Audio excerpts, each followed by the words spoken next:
27장 27절부터 56절까지 말씀입니다. 좀 긴 말씀이지만 우리 같이 말씀을 보도록 하겠습니다. 제가 대독합니다. 27절부터입니다. 이에 총독의 군병들이 예수를 데리고 관정 안으로 들어갔어 온 군대를 그에게로 모으고 그의 옷을 벗기고 홍포를 입히며 가시관을 엮어 그 머리에 씌우고 갈대를 그 오른손에 들리고 그 앞에서 무릎을 꿇고 희롱하여 이르되 유대인의 왕이여 편안할지어다 하며 그에게 침을 뱉고 갈대를 빼앗아 그의 머리를 치더라. 희롱을 다 한 후 홍포를 벗기고 도로 그의 옷을 입혀 십자가에 못 박으려고 끌고 나가니라. 나가다가 시몬이란 구레네 사람을 만나매 그에게 예수의 십자가를 억지로 지워 가게 하였더라. 골고다 즉 해골의 곳이라는 곳에 이르러 슬개탄 포도주를 예수께 주어 마시게 하려 하였더니 예수께서 맛보시고 마시고자 하지 아니하시더라. 그들이 예수를 십자가에 못 박은 후에 그 옷을 제비 뽑아 나누고 거기 앉아 지키더라. 그 머리 위에 있는 유대인의 왕 예수라 쓴 죄패를 붙였더라. 이때에 예수와 함께 강도 둘이 십자가에 못 박히니 하나는 우편에 하나는 좌편에 있더라. 지나가는 자들은 자기 머리를 흔들며 예수를 모욕하여 이르되 성전을 헐고 사흘에 짓는 자여 너가 만일 하나님의 아들이어든 자기를 구원하고 십자가에서 내려오라 하며 그와 같이 대제사장들도 서기관들과 장로들과 함께 희롱하여 이르되 그가 남은 구원하였으되 자기는 구원할 수 없도다. 그가 이스라엘의 왕이로다. 지금 십자가에서 내려올지어다. 그리하면 우리가 믿겠노라. 그가 하나님을 신뢰하니 하나님이 원하시면 이제 그를 구원하실지라. 그의 말이 나는 하나님의 아들이라 하였도다 하며 함께 십자가에 못 박힌 강도들도 이와 같이 욕하더라. 제6시로부터 온 땅에 어둠이 임하여 제9시까지 계속되더니 제9시쯤에 예수께서 크게 소리 질러 이르시되 엘리 엘리 라마 사막다니 하시니 이는 곧 나의 하나님 어찌하여 나를 버리셨나이까 하는 뜻이라. 거기 섰던 자 중 어떤 이들이 듣고 이르되 이 사람이 엘리야를 부른다 하고 그 중에 한 사람이 곧 달려가서 해면을 가져다가 신 포도주에 적시어 갈대에 깨어 마시게 하거늘 그 남은 사람들이 이르되 가만두라 엘리야가 와서 그를 구원하나 보자 하더라. 예수께서 다시 크게 소리 지르시고 영혼이 떠나시니라. 이에 성소 휘장이 위로부터 아래까지 찢어져 둘이 되고 땅이 진동하며 바위가 터지고 무덤들이 열리며 자던 성도의 몸이 많이 일어나되 예수의 부활 후에 그들이 무덤에서 나와서 거룩한 성에 들어가 많은 사람에게 보이니라. 백부장과 및 함께 예수를 지키던 자들이 지진과 그 일어난 일들을 보고 심히 두려워하여 이르되 이는 진실로 하나님의 아들이었도다 하더라. 예수를 섬기며 갈릴리에서부터 따라온 많은 여자가 거기 있어 멀리서 바라보고 있으니 그 중에는 막달라 마리아와 또 야고보와 요셉의 어머니 마리아와 또 세베대의 아들들의 어머니도 있더라. 아멘. 할렐루야. 오늘도 하나님께 나와 찬양과 분배 예배로서 하나님 앞에 영광을 돌리고 주신 말씀을 붙잡고 기도의 자리로 나가는 저 여러분에게 하나님의 한량없는 은혜와 기동답의 역사가 일어나기를 주님의 이름으로 축원드립니다. 지난주에 빌라도의 재판에 대해서 우리가 말씀을 나눴죠. 빌라도는 알고 있었습니다. 예수님이 죄가 없는 것을. 하지만 밀란이 일어날까봐 그 밀란 때문에 겁을 먹은 빌라도가 바나바를 풀어주고 예수를 십자가에 못 박는 것을 결정하죠. 그래서 오늘 본문 27절에 보면 이에 총독의 군병들이 예수를 데리고 관정 안으로 들어가서 온 군대를 그에게 모으고라고 말씀하고 있습니다. 재판 이후에 이제 본격적으로 이제 사형 집행을 위해서 준비하는 것이죠. 근데 그 준비하는 과정이 웃겨요. 이 로마 군정들이 예수님을 어떻게 대합니까? 27절부터 31절까지 말씀을 보면 예수님을 가지고라고 표현했습니다. 마치 아이들이 장난감을 가지고 하듯이 가지고 왕 노릇을 하고 있어요. 어, 아이들이 그 인형을 가지고 때로는 이 인형이 왕자도 됐다가 공주도 되었다가 친구가 되었다가 해서 그 인형 놀이를 하는 것처럼 이 로마 군정들이 예수님을 왕놀이를 하고 있는 겁니다. 자, 보겠습니다. 28절 보면 그의 옷을 벗기고, 그의 옷이라는 건 예수님이 원래 입고 있던 옷을 벗겼다는 거죠. 그리고 흉포를 입히며, 흉포라는 것은요, 왕들이 입는 옷을 이렇게 상징적으로 대신 그런 것들을 걸쳤다 하는 거예요. 그리고 29절 가시관을 엮어 그 머리에 씌우고, 왕들이 서는 그 왕관을 대신하여 가시를 가지고 이렇게 엮어서 관을 만들어서 머리에 씌웠다는 겁니다. 그리고 오른손에 갈대를 그 오른손에 들리고, 갈대의 오른손을 들렸다. 이 갈대가 바로 규가 되는 거예요. 왕들이 지휘하는 그 막대기 있잖아요.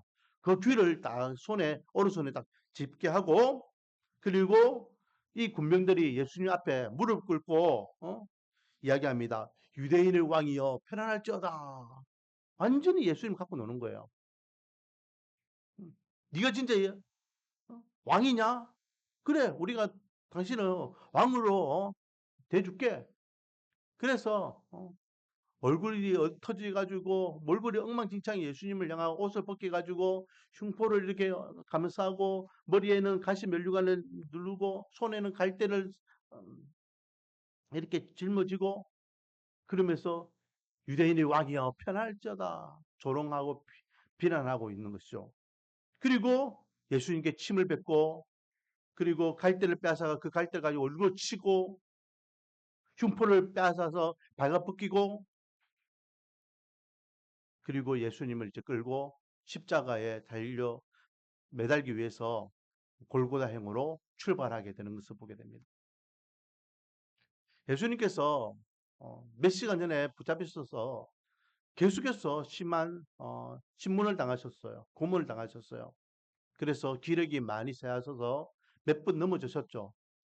성지순례를 가면은 예수님께서 예루살렘 성전에서 골고다 길까지 가시면서 넘어지신 그 자리를 기념하여서 기념교회들이 세워져 있습니다. 올라가다가 넘어지시고 올라가다가 넘어지시고 차마 십자가를 제대로 짊어지지 못하는 이 예수님을 대신해서 구경꾼처럼 옆에서 구경하고 있던 구레네 사람 시몬을 급하게 로마 군정이 불러서 강제로 십자가를 대신 지게 하죠.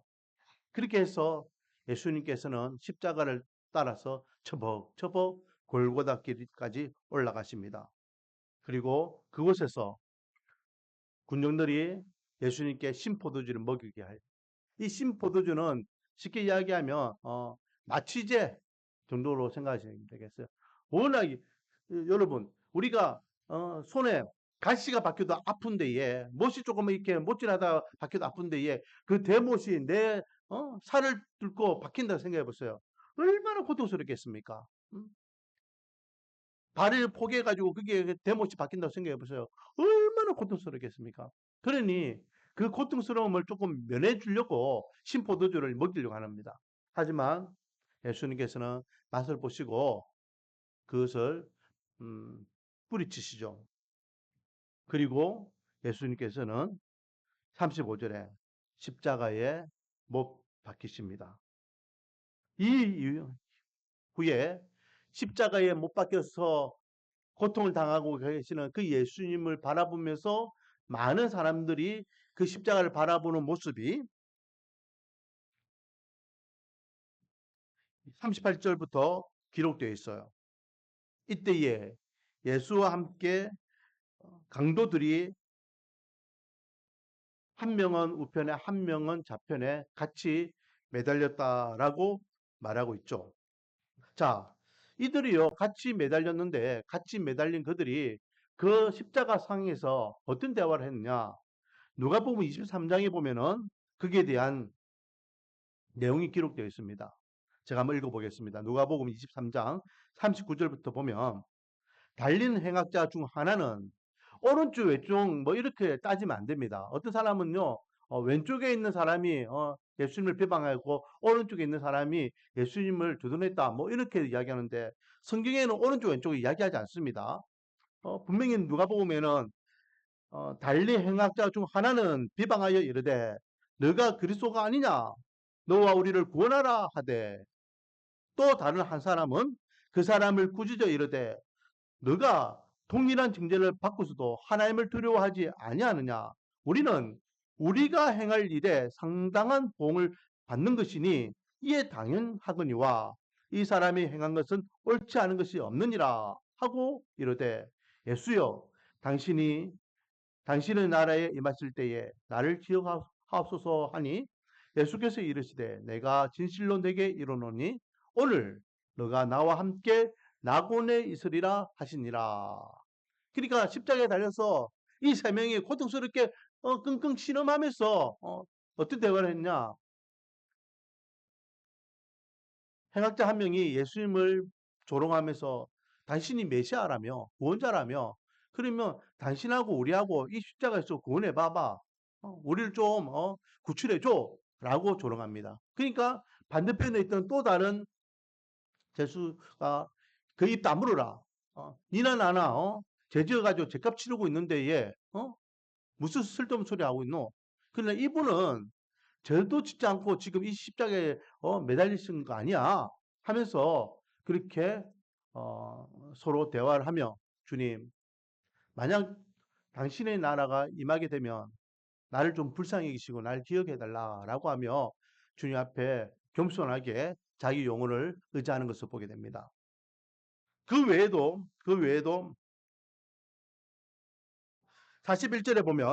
41절에 보면 그와 같이라고 했죠. 그와 같이라는 것은 이 십자가에 달려서 예수님을 조롱하는 그, 그 범죄자와 같이 행악자와 같이 그리고 예수님이 십자가에 달린 모습을 보면서 그것을 바라보며 서로 예수님을 비난하는 사람들과 같이 이 말입니다. 대제사장들과 서기관들이 장로들과 함께 희롱하여 이르되 그가 남은 구원하였으되 자기는 구원할 수 없도다. 네가 남은 구원하였지만 왜 진작 자기 자신을 구원하지 못했냐. 39절 지나가는 자들은 자기 머리를 흔들며 예수를 모욕하여 머리를 흔들면서 쩍쩍거립니다. 그러면서 뭐라 합니까? 40절에 이르되 성전을 헐고 사흘을 짓는 자여 내가 만약 하나님의 아들이었던 자기를 구원하고 십자가에서 내려오라. 한결같이 예수님을 조롱하고 비난하는 사람들은 뭡니까? 네가 진짜 메시아라면 십자가에서 내려와봐. 너를 거기서 구원해봐. 라는 거예요. 자, 여기서 우리에게 주시는 첫 번째 교훈은 어떤 교훈일까요? 바로 예수님께서는 왕으로서 십자가에서 죽으신다는 겁니다. 왕으로서. 오늘 본문에서요, 여러분, 반복적으로 지금 우리 눈에 잘 들어오는 말씀이 뭡니까? 두 가지입니다. 하나는 왕이라는 단어이고 하나는 구원이라는 단어예요. 자, 보세요. 29절에 예수님께서 로마 군중들에게 조롱을 받을 때에 로마 군중들이 뭐라 합니까? 제가 왕놀이를 했잖아요. 그때에 뭐라고 그들이 예수님을 조롱하죠? 유대인의 왕이여 편안할지어다. 그리고 예수님께서 십자가에 돌아가실 때에 예수님이 왜 십자가에 돌아가시는지 그 죄표가 그 십자가 위에 달립니다. 이 사람은 이것 때문에 죽었다 이거죠. 그 죄패 뭐라고 적혀 있습니까? 37절에 보면 유대인의 왕 예수. 그러니까 결국은 유대인의 왕으로서 예수님께서 십자가에 돌아가신 거예요. 그리고 대제사장들이 예수님을 비난하면서 비꼬면서 뭐라 이야기합니까? 이스라엘 왕, 네가 진짜 이스라엘 왕이냐? 누구 구원하지 못하면서 무슨 이스라엘을 구원한다고? 그러면서 조롱하고 있는 거예요. 예수님께서는 저와 여러분을 대신해서 아니 전 인류를 대표해서 지금 십자가에서 죽으시는 겁니다. 그 죽으심의 상징적인 직책이 왕이라는 직책이에요. 왕은 백성들로부터 칭송도 받고 영광도 받지만은 왕은 백성들을 책임져야 되는 권한이 있는 거예요. 내 백성들이 지금 사지로 몰려가고 있는데 그것을 방관하는 왕은 옳은 왕이 아니죠. 내 백성들을 살릴 수만 있다면 내 목숨 아낌없이 부릴 수 있는 게 왕이에요. 전체의 백성을 살리느냐, 내 목숨을 살리느냐. 또 대표적인 역할이 있죠. 왕이 죽음으로 인해서 전 백성이 죽는 것과 마찬가지 효과가 있다라는 거예요. 그래서 예수님께서 왕으로서 십자가에서 죽으시는 것은 전 인류를 대표하는 대표자로서 전 인류를 구원하고자 하는 책임감을 가지고 십자가에서 죽으셨다라는 겁니다. 그래서 구원이라는 단어를 계속 반복하고 있잖아요. 그런데 이 구원이라는 단어를 이 비난하는 사람들이 어떻게 이야기합니까? 너는 왜 구원하지 못해? 왜 너는 구원하지 못해? 남들은 다 구원하면서 왜 너는 십자가에서 구원하지 못해? 라고 비난하고 있잖아요. 여러분, 만약에 예수님께서 아이씨 듣기 싫어. 그냥 내가 알아서 내려갈게. 내가 진짜 메시아야. 하나님의 아들이야. 라고 십자가에 내려오셨다면 저 여러분 구원은 어떻게 되었을까요? 끝까지 참으시면서 그 조롱과 비난을 그대로 참으시면서 침묵하시면서 십자가에서 그렇게 피 흘리시고 죽으신 이유는 바로 예수님 그 한 몸을 버리시면서 저와 여러분을 구원하기 위한 은혜였다는 겁니다. 할렐루야. 그러므로 우리는 십자가를 바라볼 때에 딴 사람 이야기할 필요가 없어요. 십자가는 곧 날 구원하는 하나님의 은혜, 사랑이라는 것입니다. 그러므로 우리는 늘 십자가를 바라볼 때에 내 생명을 구원해 주신 하나님의 은혜에 감사할 수 있는 그 십자가만 바라보며 믿음 생활, 신앙 생활 할 수 있는 저와 여러분이 되기를 소망합니다. 그리고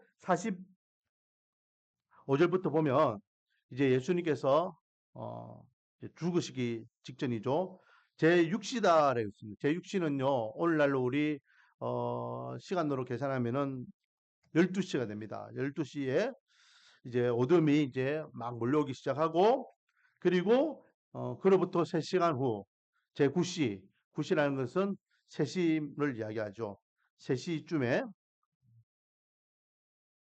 이제 예수님께서 크게 소리 외칩니다. 엘리 엘리 라마 사막다니 나의 하나님 어찌하여 나를 버리셨나이까.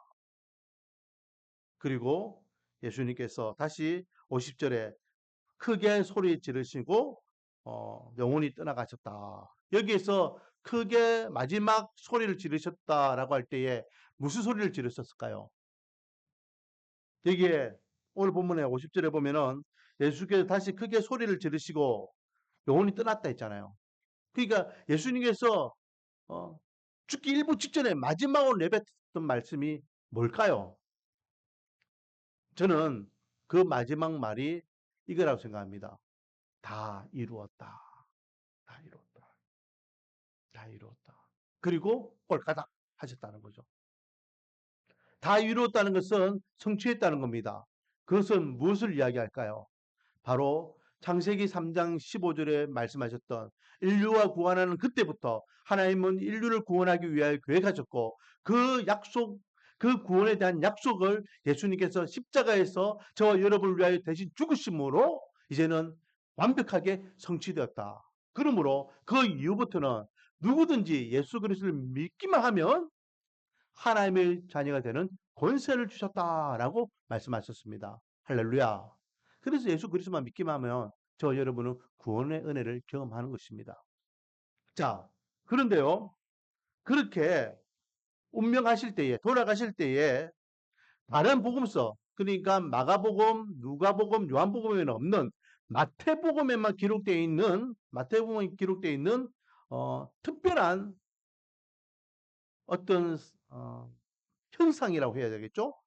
기록되어 있습니다. 예수님이 돌아가실 때에 자 그게 바로 51절부터 53절까지 말씀인데요. 물론 이제 51절은 다른 복음서에도 있습니다. 그런데 52절, 53절까지를 이제 연결해서 봐야 되기 때문에 제가 한번 읽어볼게요. 이해라는 것은 뭡니까? 예수님이 영혼이 떠나갔다. 그러니까 예수님이 죽으셨다는 겁니다. 죽었을 때에 어떤 일이 일어났냐? 성소 휘장이 하늘로부터 아래로 찢어져서 둘이졌다. 이건 뭘 이야기하냐? 성소가 위에서부터 아래로 찢어졌다는 거예요. 그러니까 찢어졌다는 것은 어떤 목사님이 그렇게 이야기해요. 하나님께서 위에서 이렇게 찢으셨다. 그렇게 이야기하는 거예요. 그래서 하나님께서 이제 성소, 지성소 그 사이에 가르막을 하나님께서 이제 없애버리셨다라는 거죠. 그러면 여기에서 성소는 뭘까요? 성소는 하나님의 거룩한 임재, 하나님의 거룩성을 사람들이 직접 대면하며 죽으니까. 왜? 죄인된 인간이 하나님의 그 거룩성을 맞닥뜨릴 수 없잖아요. 그래서 휘장으로 막아놓은 겁니다. 아무도 그 휘장을 건너가면 안 돼요. 1년에 딱 한 번 그 휘장을 건너갈 수 있는 사람이 있었습니다. 그가 바로 대제사장이었죠. 7월 10일 속죄일 그때만 유일하게 전 이스라엘 백성들의 죄를 위해서 그 휘장을 지나서 지성소에서 피의 제사를 드리는 거예요. 그것도 일주일 전부터 이 대제사장이 몸을 정결하게 하고 마음을 정결하고 거룩하게 합니다. 왜? 하나님 앞에 나가는 자는 거룩해야 되니까. 그것도 또 선택하지 못하니까 대제사장이 휘장에 지나서 지성소로 들어갈 때에 피의 제사를 드릴 때에 허리에 방울을 다른 허리띠를 함고 줄을 길게 매답니다. 왜? 허리에 종을 다는 이유는 그 지성소에서 속죄일을 위하여 하나님 앞에 이렇게 피를 뿌릴 때에 왔다 갔다 할 거 아니에요? 그러면 소리가 나겠죠. 그 밖에서 제사장들이 소리 나면 대제사장이 살아있구나. 아직 하나님께 제사를 드리고 있구나. 알 수 있습니다. 소리가 안 난다는 것은 죽었다는 거예요. 생각지 못한 자기가 일주일 내내 그 속죄제를 드리기 위해서 지성소에 들어가기 위해서 그 시장을 뛰어넘기 위해서 생각으로 영적으로 또 육체적으로 정결하게 그렇게 했지만 자기가 깨닫지 못하는 미처 인지하지 못했던 그 불순한 죄가 조금이라도 있으면 이 대제사장도 죽을 수밖에 없다는 거예요. 그래서 종소리가 안 난다. 대제사장이 죽었구나. 그럼 어떻게 해요? 사람들이 들어가서 데리고 꺼낼 수 없잖아요. 그러니까 끈을 갖고 이제 끄집어내기 위해서 끈을 이렇게 묶어서 허리춤에 묶어 놓은 겁니다. 그만큼 휘장을 뛰어넘어서 성소로 들어간다, 지성소로 들어간다는 것은 죄인된 인간은 생각지도 못하는 거예요. 이스라엘 백성들 입장에서 이 휘장은요 엄청난 겁니다. 그런데 그 휘장을 하나님께서 위에서부터 아래로 쫙 찢어버리면서 이제 됐다. 이제 성소가 지성소가 필요 없다. 누구든지 예수의 보혈의 피로 그 은혜로 나는 너와 함께 하겠노라. 하나님께서 선언하시는 겁니다. 더 이상 그 가운데에는 죄가 왕노를 하지 못한다라는 것입니다. 할렐루야. 그래서 그렇게 휘장이 하나님께서 직접 찢어져서 이제 하나님과 우리 인간의 관계가 회복되는 역사가 일어났는데 그 회복을 통하여서 우리에게 주시는 구원의 열매가 무엇이냐? 바로 부활의 은혜라는 겁니다. 부활의 은혜. 그래서 마태복음에만 기록된 예수님의 죽으심에 관계되는 마태복음에 기록된 현상이 뭐냐? 52절 53절이에요. 보세요. 그 휘장이 찢어졌을 때에 진동이 땅이 진동하고 바위가 터지면서 어떻게 되더라? 무덤이 열리며 자던 성도들이 몸이 많이 일어났더라. 몇 명인지 모르지만 예수님의 죽으심과 동시에 부활한 사람들이 있더라라는 거예요. 부활한 사람들이. 엄청나게 많은 사람들이 부활했다는 거예요. 근데 그들이 언제까지 무덤에서 나오지 않고 무덤 안에 있었느냐? 이 무덤은요, 우리나라처럼 이렇게 매장한 무덤이 아니죠. 이 무덤은, 이스라엘의 무덤은요, 이 굴을 파고, 거기에, 안치하는 것이기 때문에 사람들이 그 안에서 충분히 2, 3일 동안은 활동할 수 있습니다. 들어가 보면은 칸칸이 방들도 있고, 그렇게 돼 있어요. 자, 53절에 보면 예수의 부활 후에 그들이 무덤에서 나와서 거룩한 성은 예루살렘이죠. 예루살렘에 들어가 많은 사람들이 보였다. 자기가 다시 부활하고 난 다음에 거룩한 성에 올라가서 부모 형제를 만나고 친구와 친척들을 만나고 이웃들을 만나서 내가 부활하였다. 내가 부활했다. 돌아왔다. 사람들이 깜짝 놀라요. 깜짝 놀라요. 예수님의 부활만 있었던 게 아니에요. 예수님의 부활과 함께 수많은 사람들이 부활을 경험하게 되더라라는 거죠. 결국 이거는 뭘 약속하십니까? 누구든지 예수를 믿기만 하면 한 번 죽는 것은 사람에게 전능하신 것이라서 다 죽음을 맞이하겠지만 그 이후에 부활의 영광을 경험하게 될 것을 보여주신다라는 거죠. 그래서 십자가의 죽음 없이는 부활의 영광도 없다는 거예요. 예수님의 죽으심이 곧 십자가의 죽으심이 부활의 영광과 연결된다라는 것입니다. 그러므로 우리는 2000년 전에 날 위하여 십자가에 돌아가신 그 예수님도 은혜이지만 또 언젠간 다시 오실 예수님을 통하여 우리는 천국에서 부활의 몸을 가지고 영생의 기쁨을 누릴 것 또한 은혜임을 믿으시기 바랍니다. 십자가와 부활이 같이 연결될 때에 우리는 완벽한 구원을 누릴 수 있기 때문에 그렇습니다. 자, 오늘은 예수님의 죽으심에 대해서 생각해 봤습니다. 두 가지 말씀이었죠. 첫 번째는 예수님의 죽으심은 전 인류를 대표하기 위한 왕으로서의 죽으심이다. 그래서 예수님의 죽으심이 곧 날 대신한 죽으심과 동일한 죽음이시다. 그래서 이제는 예수님을 믿기만 하면 나는 더 이상 죄와 허물로 죽은 죄인이 아니라 하나님의 자녀로서 천국을 소망할 수 있는 자격을 얻게 되었다. 그리고 예수님의 죽으심은 곧 부활의 영광이다. 우리는 언젠가 죽음을 맞이하겠지만 예수님의 부활의 첫 열매가 되셨던 같이 우리는 부활하여 천국에서 영생의 기쁨을 누리게 될 것을 말씀하셨습니다. 그러므로 저 여러분은 늘 십자가의 은혜를 기억하며 부활 신앙을 가지고 하나님의 사람답게 주님이 다시 오실 그날을 기약하며 믿음 생활, 신앙 생활을 든든히 하여 하나님의 영광을 경험하기를 주님의 이름으로 축원드립니다. 기도드리겠습니다. 아버지 하나님, 웬 은혜입니까? 웬 사랑입니까? 죽을 수밖에 없는 음만 죄인 중에 죄인을 대신하여 죄도 알지 못하는 예수님께서 십자가에서 살찌기시고 피 흘리시며 대속의 제물로 돌아가셨고 그 죽으심으로만 끝나는 것이 아니라 우리에게 부활의 기쁨을 주시기 위하여 부활의 첫 열매가 되셔서 다시 3일 만에 부활하셨고 또 우리에게 기다리라 말씀하시면서 하나님의 품으로 승천하여 올라가신 주님, 부활신앙을 믿는 하나님의 백성들이 다시 오실 예수님을 기약하며 믿음생활, 신앙생활 하게 하시니 감사드립니다. 언젠가 주님이 다시 오시면 우리 말씀과 우리에게 모든 것들은 천국에서 영생의 기쁨을 누리게 될 줄 믿사오니 한 사람도 예외 없이 십자가의 은혜 위에 부활의 소망을 가지고 믿음생활, 신앙생활 잘할 수 있도록 은혜와 복을 다하여 주시옵소서. 예수님의 이름으로 기도드립니다. 찬송가 151장입니다. 151장.